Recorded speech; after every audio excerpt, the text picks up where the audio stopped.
So, you're thinking about buying a home. It can feel like this huge, complicated thing, right? But honestly, it's also one of the most exciting journeys you'll ever take. Today, we're going to break it all down, step by step, and make it super simple. Let's jump in. Are you really ready to do it? To find that perfect spot where you can kick back, make memories, and just be you? Well, you're in the right place. Think of this as your personal roadmap to getting those keys in your hand.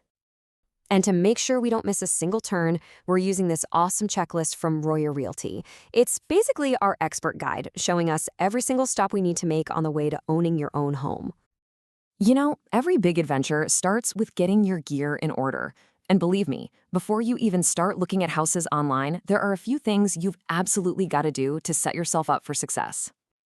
Okay, first things first. You need a guide, and that's your realtor. Next, you have to know what you're even looking for. Seriously, what are your must-haves? And third, and this is a big one, get pre-approved for a loan. This isn't just some casual estimate. It's the real deal that tells sellers you're a serious buyer who can actually afford their house. While you're figuring out what you want, you're going to hit this classic fork in the road. Are you the type who wants a place that's perfect from day one? Or do you kind of like the idea of a project, a fixer-upper you can make your own? It all comes down to your money, your time, and, let's be real, your patience for renovations. And that brings us right back to that pre-approval letter. I'm not kidding, this thing is your golden ticket. It's proof.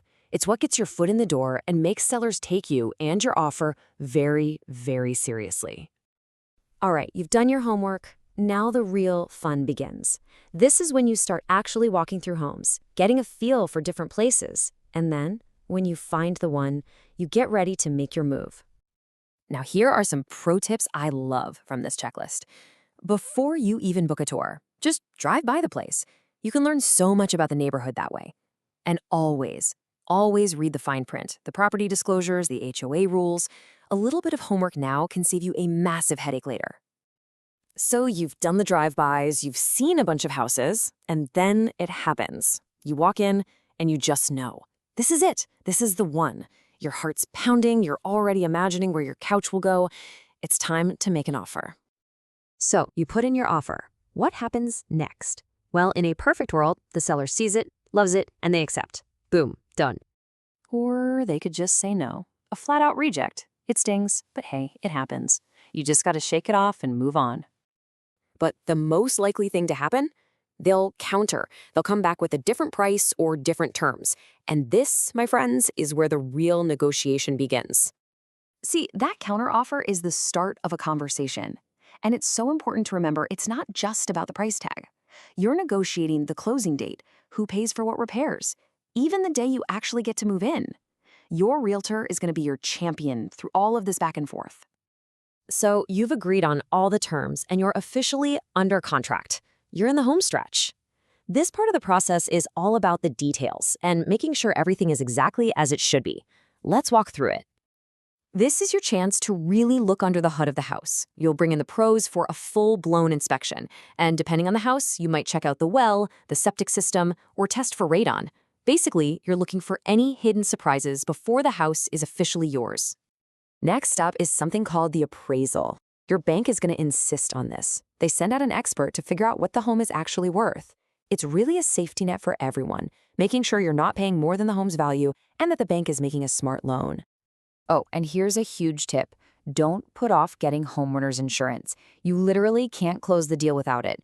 Your lender will demand proof of a policy. So start getting quotes as soon as you're under contract. You're also going to hear about something called title insurance.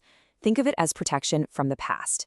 It's a policy that makes sure no old claims or legal issues from previous owners can come back to bite you. It's just a great way to have peace of mind. And check this out. By law, federal law, you have to get your final financial statement at least 3 days before you sign the papers. This is a huge protection for you. It means you have time to review every single number, so there are absolutely no last-minute shocks at the closing table. You've made it through all the inspections, the paperwork, the waiting, and now the moment you've been dreaming of is finally here. It's time to make it official and step into your brand new life. This is it, closing day. You're going to sign what feels like a mountain of papers, the money will all get moved around, and then you get the keys.